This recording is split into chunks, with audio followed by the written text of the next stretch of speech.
Hello and welcome, listeners, to the true iteration of That's a Good Card.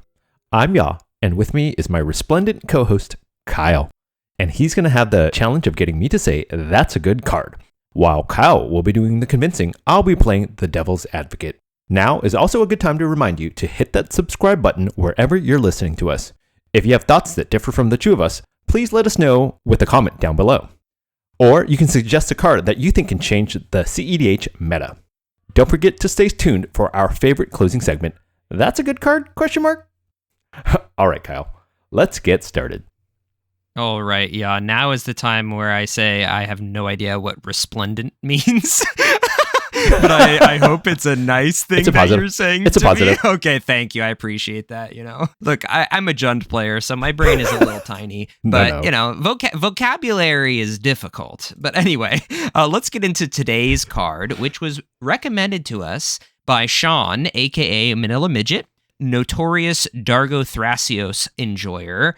We got the chance to play a couple of games with Sean a few weeks back, and Sean recommended a banger in Commandeer. Now, Commandeer is an instant spell, a blue instant spell, that costs 7 mana. It's 5 colorless and 2 blue pips. And it reads, you may exile 2 blue cards from your hand rather than pay this spell's mana cost. Gain control of target non-creature spell. You may choose new targets for it. If that spell is an artifact, enchantment, or planeswalker, the permanent enters the battlefield under your control. All right, so just to shout out this card, look, it's been around for a while. I'm just going to throw that out there. Yep. This was a card that was in a lot of lists when I started playing CEDH a few years back now. Well, yeah, how many years back has it been now? We're pushing. It's day by day, y'all. We've been playing for a while now. But so this is not something that's new. I'm just going to throw that out there. And I looked up CEDH Analytics, and it's seen play in a little under 400 decks. So 368 decks. Now, CEDH Analytics isn't super up to date, so if it's coming back in the meta, it might be slightly higher, I would say. Yep. I think that I've seen it more than I have I've seen it probably more since the Dockside bans than I have in a long time, probably in like a year before that. So the list that we're currently seeing it in, first off, we saw it in a wide field tournament for a Yuriko player that got 3rd place. So that's a top 4. A Tameshi that got a 6th place.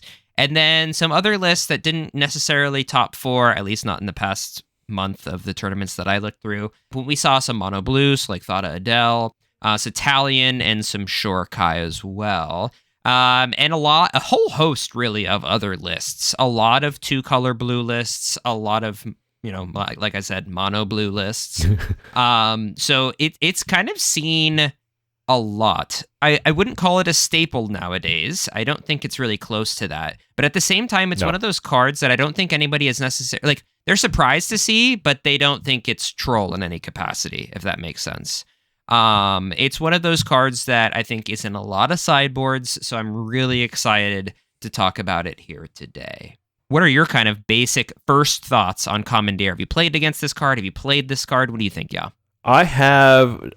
Oh gosh, I don't know if I've ever cast this card. I used to play Yuriko quite a bit. Actually, both Kyle and I have played a Yuriko. He played maybe not my list, but this is a because for Yuriko, right? It's a 7 cost, so when you flip it, it's gonna do 7 damage, hurts. Right? It hurts, and then you're playing enough blue cards that you can kind of pitch to kind of pay the alternative costs here. So, and it definitely has a big effect, right? And so I have definitely known about this card for a long time. I can't say I've ever really seen it cast that much, but I definitely think it hits that niche spot. Like, I always consider this like the 104th or 105th card that you're going to consider for any list, right? And so it's definitely deserving.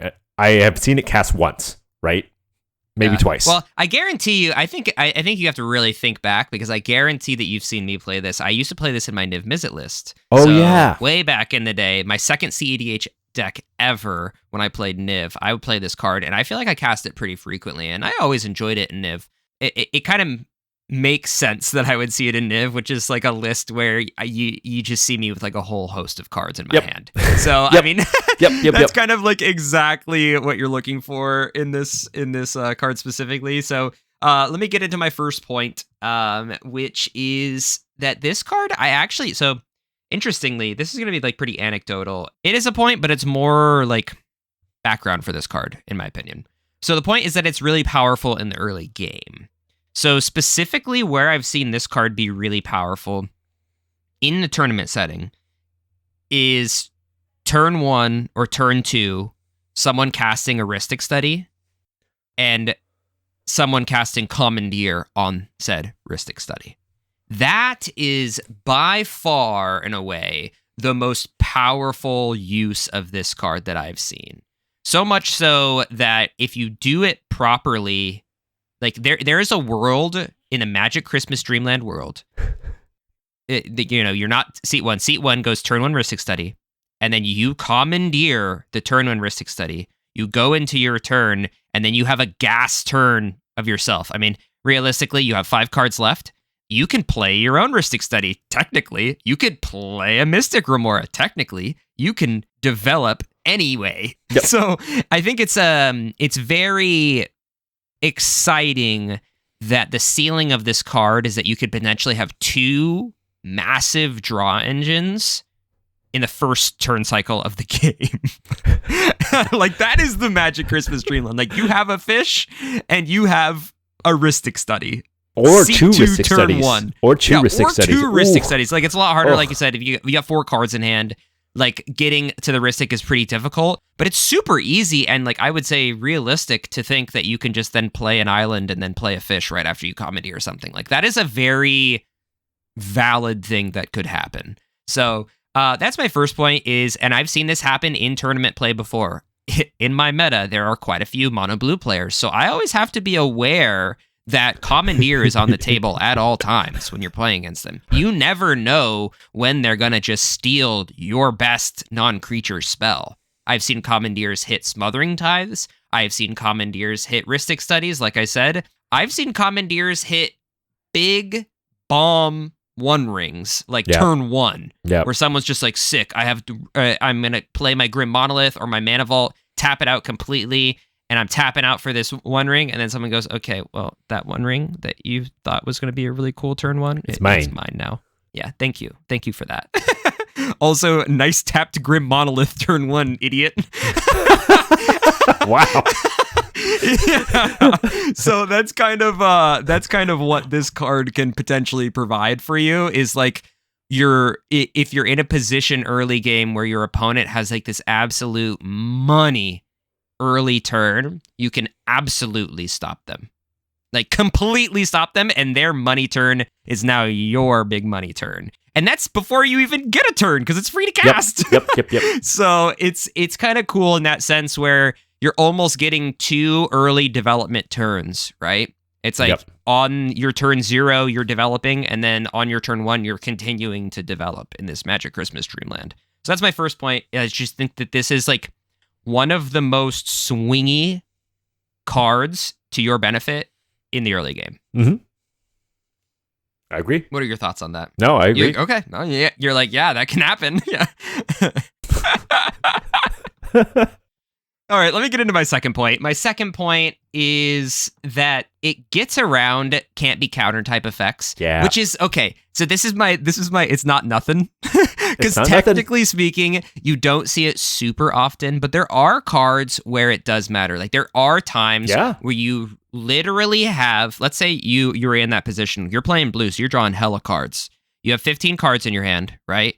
And the only thing that can stop you at this one given moment is somebody casting an Abrupt Decay targeting your Underworld Breach or some shit like that, right? Where it's like, damn, I have 8 counter spells in my hand, and I can't stop this one thing that's going to shut me down. Or not just Abrupt Decay, but something, that's a good card special, Rending Volley.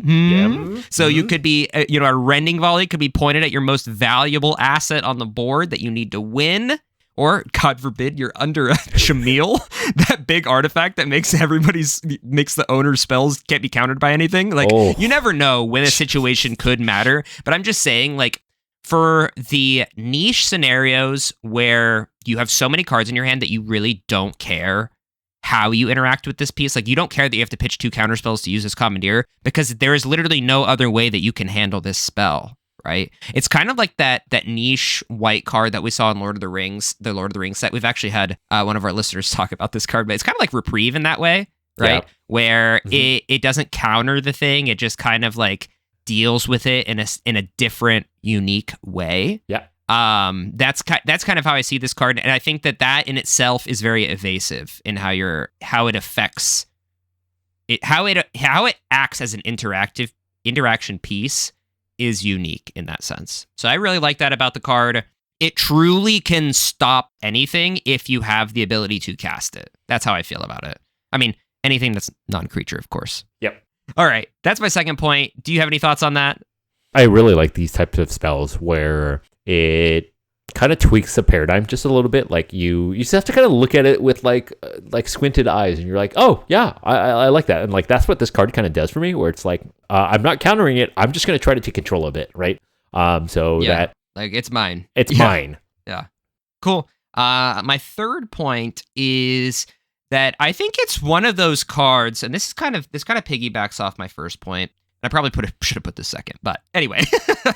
My third point is that I actually think it's this card caught my eye because I made a tweet a while back, which was like, hey, people of CEDH, are there any cards that are played consistently that actually feel better in late seat position than they do in early seat position? And this is one of the cards that I thought about, because yes, this card is like on the surface level of it, you're like, okay, you don't necessarily need this card, but at the same time, it is a reactive piece where you do need somebody to cast something of value for you to take. Yep. So because it's reactive, it's actually important that you're going in a later seat position if you want to hit that Magic Christmas Dreamland that I talked about in the first point. Like, you can't do that crazy Rhystic turn and have a Rhystic early before other players unless you're in that position where somebody is casting it before you, if that makes sense. Like, sure, you can make the argument if you're in first seat, then when it comes around, like, you still have the ability to cast it regardless of what seat you're in. But I like the idea that this card can put someone who's in fourth seat, they can cast that Rhystic, or they can steal somebody in the first seat's Rhystic study, and now they're going to have a Rhystic study when seat 2 and seat 3 are developing their early rocks. Does that make sense? No, it totally makes sense. I'm glad you brought it up, because while you were talking about your first point, I was wondering if you would mention this point. Yeah, because it's pretty powerful. Yeah, it's powerful in that sense, and I mean, we had this conversation in our group chat. So we have a tight knit CEDH crew group chat, the Day Oneers. Shout out to all you listening. We had the conversation ourselves, and we were trying to figure out if there were any cards that really felt better in those later seats, like Dockside did. I mean, pre-Dockside bans, I had the highest win rate in third seat as a Corvold player. Yeah. Because it was just so imperative that my turn 1 or turn 2 Dockside was fully loaded with a bunch of people playing rocks before me, right? Yeah. So I actually felt like Dockside, and I know a lot of others people think that way, is I felt like Dockside was one of those things that made it so that the third and fourth seat had the ability to catch up in some capacity. So, you know, I'm not saying that this card is Dockside, but I'm saying that this card makes you feel a little better when you're in third or fourth seat and somebody's casting an early Rhystic study. And it feels better than in a set than it could possibly be, even if you're just countering it, right? Because like if it were just like a basic counter spell, you'd be like, dang it, I just, lost card quality to slow down the first player, and now second and third player, they're still ahead of me in turn order. I'm still screwed, right? So it feels way better than just simply having a free counterspell in the fourth seat, because now you're getting something in the fourth seat. So that's the difference. Sure, you lose a couple of cards, right, in the cost, but you're developing earlier than other people, which is something that we now never see in third or fourth seat. So that's my last point, is it's powerful. It's a powerful late seat position play. With that being said, do you think that makes up for the win percentage that the lower win percentage that the fourth seat has, right? Does this card make up for, I believe it's almost like a 4 or 5% difference in win rate? No, it doesn't make up for the entirety of the percentage difference in win rate. And yes, you're absolutely right. It's something like fourth seat win rate in that somebody posted to Twitter, like some sort of analytics data. Yeah. So they posted some, it was a conglomeration of a bunch of different games. And they posted that the win rate in fourth seat was like 13%. It was in fourth seat was 13%. You're right. Yeah. It was abysmal. It was completely abysmal. And no, I don't think that this card solves that problem by any means. I'm not saying that. But what I will say is that if you're in seat 4 and you commandeer seat 1's turn 1 Ristic study, I bet you your win percentage just shot through the roof. Yeah, that's fair. That's what I'll say. That's fair. So I mean, like I really like I say, I want Wizards to print more cards like these. And we're kind of going a little bit of a tangent here, but I followed up my own Twitter post by talking about how I really want WotC to eat. Like, my thought process is, like, until new cards are going to get printed, this isn't going to solve the issue because we can't really change the format, right? So it's not like I've heard people talk about, like, oh, what if Seat 3 Scries 1 and Seat 4 Scries 2 or something like that, parody. Like, that's inherently breaking what the format is. Yeah. So without doing that, you need cards. The only thing we can do is we need new printed cards, right? Personally, I think we need more pregame actions that don't affect seat 1, right? Like Gemstone Caverns. So like Gemstone Caverns feels great for seat 2, 3, 4. Awesome. Like those kinds of effects of pregame actions that don't affect seat 1, that's great. I love that. I do, Completely love that. If you aren't the first player, like then XYZ happens. Great. Print more of those. Print more things that will give more win equity towards non-first player. Yeah, and Wizards will do it, right?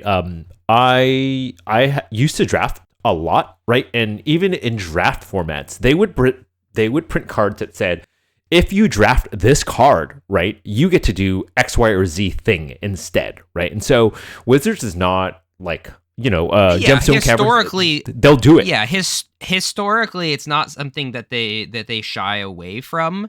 But it's not I often. mean, at the same time, we're in this weird spot where, like they said, they've made it very abundantly clear that they don't really care about CEDH that much. Like they've given a slight nod to CEDH, but they will not be balancing their game off of CEDH. That will not happen. They care, but they won't be balancing the game off of it. This issue isn't just a CEDH issue, right? It's just an EDH issue in general, right? Like fourth seats, I'm sure it may be a little bit better in a casual format, but I'm still sure like fourth seat is still not great, right? The win percentage is still not great. I'm not sure who's tracking the win percentage in casual EDH. Let us know if you play a lot of casual. Let us know. But there's no way that it's going to be as skewed as it is in CEDH. Anyway, huge tangent. But my third point, just to reiterate, is that it's a powerful late seat position play. And then my fun point, my fourth point is just yoink. This card's so good to play against your friends to spite them in CEDH. If I steal Yaw's Smothering Tithe and I see the look on his face, oh man, I love that. Feels good. Or if I steal another buddy's early Ristic study, even a fish. By the way, if you're playing this card, yes, you do use this for someone's Mystic Remora turn 1. Don't wait for the Ristic studies. Don't wait for that shit. Just take the fish. And you might be thinking to yourself, 3 cards for a Mystic Remora? Worth. That's the only way you're going to stay in this game, buddy. So, worth. All right. That's my last point. Is just, it feels good to yoink cards from people. I would spite that. I would I'm just not going to play any spells, any non-artifact, non-creature spells. That's fine. I'm hitting my land drops. I'm paying upkeep. My fish is going to have... No, but if you steal this 6 in the fourth seat before your turn, you can't pay. That's true. You can't pay. That's true. You can't. You would want a second iteration. You have to have it. Oh, that's true. Yeah. You have to have or gemstones, land. Or you have the gemstone caverns. Or check it, Simian Spirit Guide or Elvish Spirit Guide for the win. That would be hot. But like you go down so many cards. Hot. You go down so many cards if you do that. That's true. And hopefully you gain cards back. Yeah, I'm wondering how often it would be worth to do that. Even if if you're seat 4, let's think about that. Your seat 4, seat 1 plays Mr. Gamora. Do you burn 3 cards to steal the fish? If you know that seat 2, like, just to deny seat 2 and 3? They're probably going to play cards. If they don't play cards, I guess it depends on what the deck is. You have to really take a look at the deck. And you have to really know what their mulligans are, too. Yeah. Because if you know it's, like, not a creature-heavy deck, and they both kept first 7, and they let Commandeer go off, then they have a ton of rocks. They just have a crazy amount of rocks. Yep. So, I mean, you're absolutely right. You probably need a Gemstone Caverns, or you need a Spirit Guide or some sort of way to pay for that. But same time, if you do this turn 1, after your turn 1, that's still great. Yeah. Then it's fine. That's still great. If you're just playing your land pass and then seat 3 or 4 or something like that, like say your seat 2, then it's still great to do that, as long as you can pay for the upkeep. Cool. All right, dig into me. What are the downsides for this card? Well, we kind of just touched on the first one, right, a little bit here, but I'll just make it more plain. You do have to go down 3 cards to cast this card for free, right? And hopefully, right, you will gain something, right? Like, that's the hope. Like, you're going down 3 cards to cast it for free, and, you know, we've all kind of been there, right, where we, you know, sometimes you're drawing all of the cards. You're drawing, like, 5 or 6 cards in one turn cycle. And we've all had that game where you're just not drawing any gas. And there's a world where you're just drawing land, and you see this Commandeer, and you see maybe one other blue spell, but it's also a counter spell, right? And so there is a world where, and I think I've definitely have had this happen with me in Yurko where I played this. You just don't have that second blue spell to pitch to this, right? And so I think it's not so much a downside, but you do have to be very cognizant of your blue spell density, right? Like you do, right? Like, that's something that people consider for Force of Will, right? Like, okay, I can play this other spell because it's a blue spell that can always pitch to a Force of Will or what have you. And so that is something that you need to make sure you're mindful of if you're slotting this in, right? You may need to slot in one other blue spell depending on how dense it is. Again, it's blue, so chances are you're running a bunch of them. You're running all the counter spells anyway, so it's not a big deal, but you do have to be mindful of it. To be fair, though, you aren't technically going down 3 cards when you're playing this card. You're going down 2 cards because you get 1 card back, right? So on the resolution of this card, you're getting a card back. So really, it's like, I see it kind of in the same vein as like a Force of Will or a Force of Negation, because for those cards, you're using 2 things to stop somebody from getting something, right? Now, this card is you're using 3 things to gain 1 back. So they're both, you're down 2, but at least for one of them, you're getting something in return, and hopefully it's something that's high value. So I don't necessarily think it's just like a net -3. Sorry, just no. Actually, it's a great point, because that's gonna put me into my next point.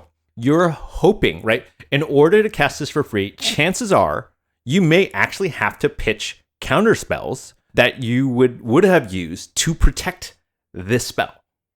Right. So this card is going to be more difficult to protect. And timing is going to be, and I think that's like part of my point is not so much like a down point, but like you really want to be mindful of when you're playing this, right? Like, you kind of almost want to be 4th seat, right? Like, or last to respond, right? The last person to respond in turn order, so that somebody's trying to go off, you're sitting there waiting for people to put spells on the stack, right? So that they're burning through counter spells, because you know that if you're having to pitch 3 cards or play this and then pitch 2 more, chances are you might have 1 more, hopefully maybe 2 more counter spells in a normal circumstance, right? Magic Christmas Dreamland, you're going nuts.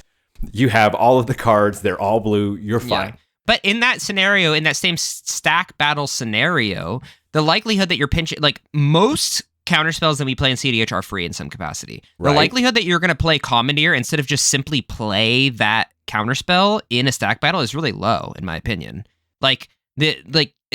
I feel like you would just play the counterspell and wait for a Commandeer. Like that's kind of why I think Commandeer is so important to play early game, is like where you don't need to protect what you're doing because you're hopefully on turn 0 stealing a Heuristic Study.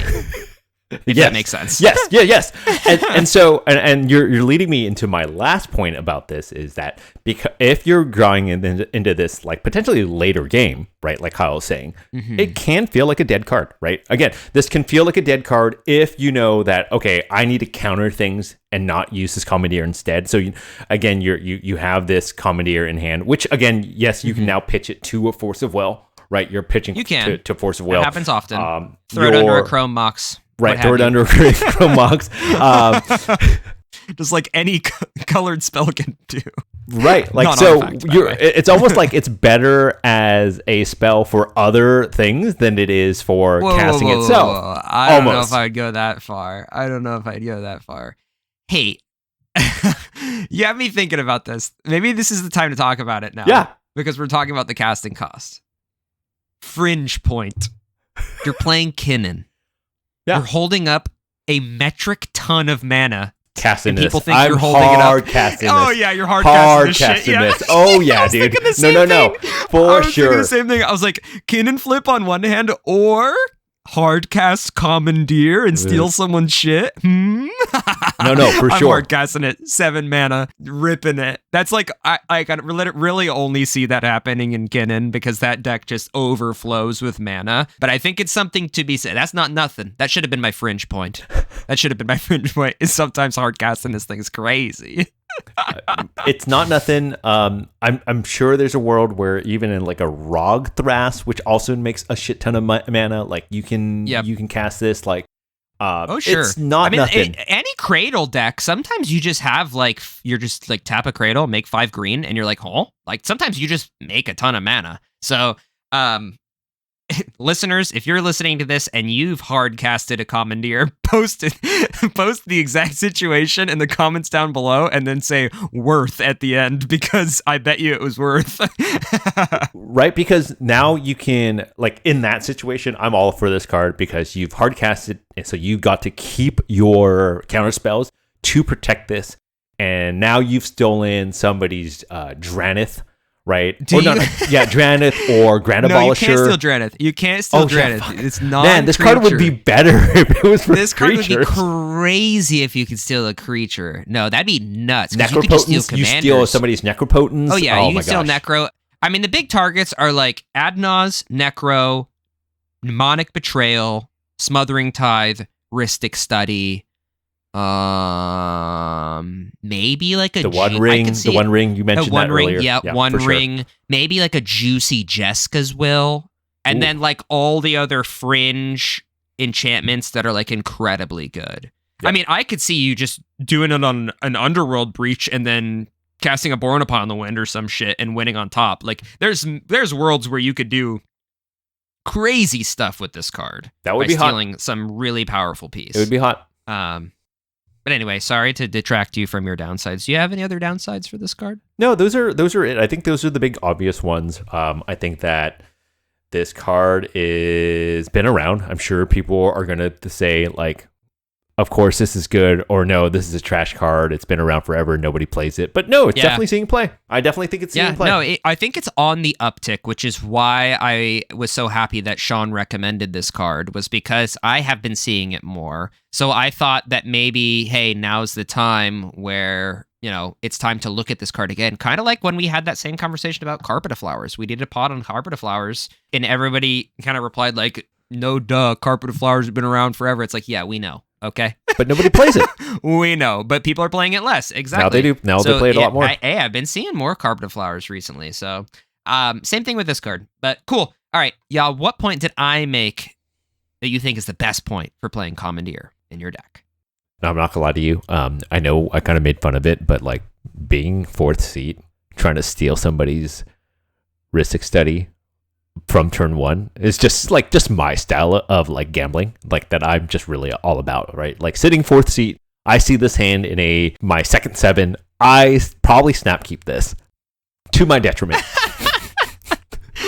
As long as you're playing in blue decks. Yeah, as long as you're playing against blue decks who also kept their first 7, you're like, I can sense the turn 1 Ristic. It's coming. Oh, yeah. Right? So hot. So hot. All right. What point of mind do you think supports for why you may have to be cautious about this card? So I think it's the last point that you made, which is that because you're pitching spells and you could potentially be pitching a counter spell, the likelihood that you're able to protect this spell is super low. And because of that, holy shit, it would feel so bad if you played this, pitched 2 cards, and it got countered. Oh, yeah. Your soul would leave your body. The hello darkness, my old friend would start playing in your head after that happens. So, I mean, that's definitely the worst point. It's a huge risk. It's a huge investment. But it has huge upside. It has a magic Christmas dreamland of stealing something incredibly powerful from your opponents. So, hey, it's there. Just saying. It's not nothing.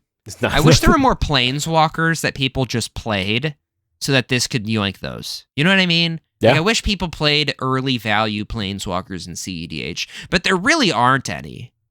The only thing I can think of is like if you stole somebody's 3 fairy, but then like it's super awkward because it's on their turn. So it's like, yeah, you but they also can't do the kitten combo. Yeah, so they got that. They got that going free. You're denying that, but at the same time, it's like you're still protecting them. So there's really not a lot of planeswalkers value planeswalkers. Tavesh, maybe Minsk and Boo, maybe. Right, like those are like the only ones, and then you can't even utilize the planeswalker so much till less later. Tevesh. Right? Yeah. You see so much less. I guess this would be a nightmare for a Tevesh, like Tevesh Crom or something like that. I don't even know if those decks still exist. No offense to Tevesh Crom players. I'm sure there are. I'm sure there are. Yeah. So I just know that Tevesh got hit really, really hard by the bans. So, but yeah, it could be interesting to take that. I mean, I would definitely commandeer a Tevesh Thought if it was coming out, for sure. For sure. But, all right. Cool. All right, yeah. Were you convinced? Is Commandeer a good card? Oh, yeah. I'm not going to even like make people wait. I think this card's pretty good. I like it a lot. Nice. Where I would slot it for, and like, I think the problem with it is like, I can't think of any other color this card would be in, but being in blue makes it a little bit harder to slot in, right? Like there are just so many value cards that you're kind of like want to run, and this is just but that's even a point towards it though, because you know that you're going to be playing a shitload of blue cards anyway. Even if you're in blue, you're going to be playing a shitload of blue cards because there's a lot of good cards. So, that's a good card. This is a good card. Yeah, absolutely. Nice. Would you play it in a 3-color list? I'd play it. Yeah, I'd play it. Yuriko's 2-color, so it's like making that jump to 3-color could be difficult. I'm a little hesitant. I mean, there's a reason that the only list that top 16 that we saw, and I could have missed some, I was just skimming through them one at a time here. That there's a reason that they're only monocolored and 2-color lists. So I think it would be a little concerning to play it in a 3-color list. And even like I saw one Tim Necrom list that had it, and I was like, "Whew, you are bold." Yep. To play it in a 4-color list. But that's how many cards Tim Necrom can draw, though. Yeah, that's true. That's the good thing about it is like when you're playing in those big color piles that are playing control, it's not that bad because you probably have 14 cards in your hand and 2 of them are probably blue. Yeah. But then you have to go through that dilemma of deciding which blue card to pitch when they're all so damn good. Yeah. Same thing with Force of Will, where you're like, oh, I gotta pitch a blue card. Oh no! It always feels and then bad. Sometimes you get into those scenarios. I've seen scenarios before where people are pitching Thassa's Oracles to their Force of Will so they don't lose the game, and I'm like, oh, that hurt. But as a Jund player, you're like, yes, nice, yes, nice. Protect us. All right, y'all. Well, thank you so much for the recommendation, Sean, on the card Commandeer. You heard it here, folks. Commandeer, that's a good card. Yep. Time to dust it off from your collection and try it out in your 2 and maybe even 3-color lists. If you're playing in a 3-color list, comment down below. Let us know. I'd love to hear which 3-color or even 4-color, 5-color list. If you're that bold, that'd be wild, but I'm all for it. I am all for it. But anyway, are you ready for That's a Good Card? ? Lay it on me. All right. Listeners, if you haven't played this game with us before, it's a little segment we like to finish off the podcast with, where I will be providing Yaw the name of an obscure magic card, and it's going to be Yaw's job, as well as yours, the listener, to guess everything about that card. Color, type, cost, everything, even flavor, text, and art. All right, Yaw, are you ready for today's card? Yes, I am. All right, Yaw. Your card was actually recommended to us by one of our patrons. Yes. Shout out, Doug's dad, Bark Bark. Your card is Sasya Orochi Ascendant. Thanks, slash Doug. Sasya's Essence. So it's a multi-dual face card? I'm going to let you decide. Okay, give me the name one more time. Sasya Orochi Ascendant. Uh-huh. Slash. Uh-huh. Sasya's Essence. Oh, man. Shoot, I feel like I've seen this card. Gosh, MDFC. It could be anything. Or is it one of those weird Kamigawa, original Kamigawa, like half and half cards, right? Where half the card is upside down? Oh my gosh. I want to say this card is Sasya. Sounds like a white card. And let me spell it for you. I could be pronouncing it wrong, but it's Sasaya. Sasaya. Sasaya. Sasaya. Uh-huh. Orochi Ascendant. Oh, wait. Hold on a second. Sasaya. Oh my gosh. I'm going to really go off what we normally do. I'm going to say this card is what is white, red, blue again? Wait, what'd you say? White, red, blue? Jeskai? Yeah. It's a Jeskai card? Yeah. Yeah. It's a Jeskai card? Yeah, it's Jeskai. Yeah, Jeskai with one more. So it's a 4-cost card. So it's one generic Jeskai. Okay. Oh my gosh, this card's going to do... Okay, front side. What is it? Creature. The front side, okay. Creature. This is the Orochi Ascendant? Yeah. Ooh, Orochi Ascendant. Okay. Yes. Creature. Is there a type, or is it just a legendary artificer? Well, legendary creature. Artificer. Okay. Legendary creature - artificer. I love it. Yep. Continue. What's the power toughness of this bad boy?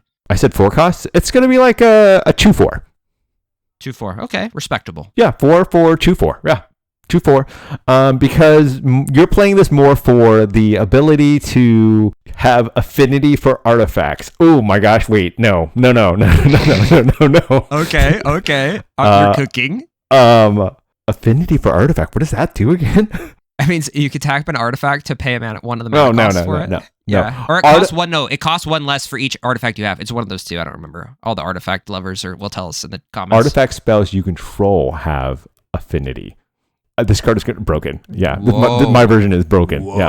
Whoa. Right. Okay. Right. And then. But it would have to be spells you cast, right? Artifact spells you cast, right? Artifact spells you have affinity? Cast have affinity. For artifacts? Yeah, for artifacts. Okay. Wow. And. Okay. Second ability. Oh, there's more. At the beginning of combat on your turn, make a 1/1 ornithopter with flying. Oh. It has haste. It's a 1/1. It's not even an 0/1. It's a 1/1 with haste. Yeah, dude. Holy shit. Yeah. Okay. Now you can swing with it, or you can leave it too. Yeah, this is gas. This is gas. Backside. You ready? Mm-hmm. Backside. Yeah. Hit me with it. It's an artifact. Sasaya's Essence. Yeah. It's an artifact. Okay. It's an artifact. Mm-hmm. It's backside. It costs 1 white and then 3 generic. So it's a 4 cost, another 4 cost. 1 white, 3 generic. Okay. Right. Artifact. Equipment. Uh-huh. The essence. Essence. I don't know how to equip an essence. I don't know. It's like a perfume. Parfum. It has equip cost 2. An equipped creature has all activated abilities of all artifacts you control. I don't know. This card is broken. Reach out to me. That's crazy. All right. I'm not gonna lie to you. I like the used essence. Up all my brain power. Put it on. And you gotta spray that. You gotta spray the essence, Sasaya's essence on you to get the front artifacts side. going.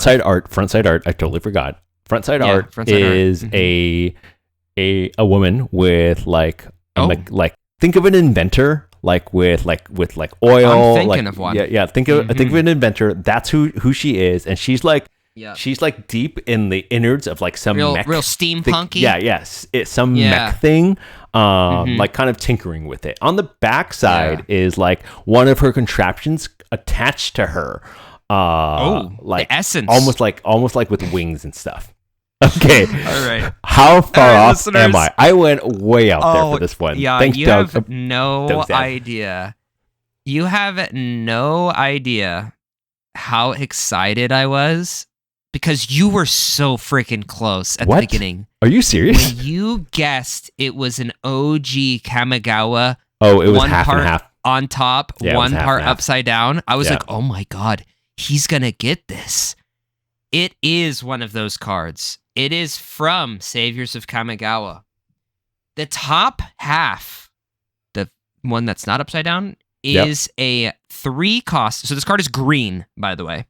So it's all green. It's all 1 and 2 green. Of course. Yeah, it's 1 and 2 green for a legendary creature, Snake Monk. It's a 2/3, so you weren't too far off. It has an activated ability. The cost is reveal your hand. And then it says, if you have 7 or more lands in your hand, flip Sasaya Orochi Ascendant. Awesome. Hot. The flip side is Sasaya's Essence, a legendary enchantment. Whenever a land you control is tapped for mana, add an additional 1 mana of any type that land produced for each other land you control with the same name as it. Whoa, that's a lot of text. So if you have a bunch of forests, then they all tap an additional amount for however much extra forest that you have. So it's like a crazy ramp. That is crazy ramp. Yes, it's a good card, but not good card. It's a card. It's something. You have to have 7 or more lands in your hand to get that ability. You're so unhappy. Crazy. You're so unhappy. Yo, maybe this is the post-Nas tech that Green has been looking for. I mean, if you're in a landfall deck, maybe. You have 7 lands in your hand. Then all of your lands that have to probably be basics are then tapped. Maybe Golgari, add Nas deck. This is what they're looking for. Anyway, that was a fun one. Thank you so much to our patron, Doug's Dad, Bark, for recommending Sasaya Orochi Ascendant and listening to y'all absolutely butcher that. Also, there's no flavor text because it's one of those flip cards, but there is art. The art is who I assume to be Sasaya, who looks very Snake Monk-like, in a corner, doing some magic with green stuff coming out of her hands. Of course. In the trees. Yeah. It's exactly what you think a magic monk would be doing in the trees. Yep. All right, y'all. Thank you so much for listening to today's episode on Commandeer. And thank you so much, Sean, aka Manilamidget, for recommending today's card. We'll post links to Sean's Mox Field in the description down below. Also, now's a good time for me to take a look at our description and find our link tree, where you'll find links to all the places we host the podcast, whether it's YouTube, Spotify, or Apple Podcasts, as well as links to our Patreon and our Discord. So if you want to recommend a That's a Good Card card, hop into our Patreon and check it out. Let us know. All right, thanks y'all for listening to today's episode, and we will see you next Monday. Bye. Bye-bye.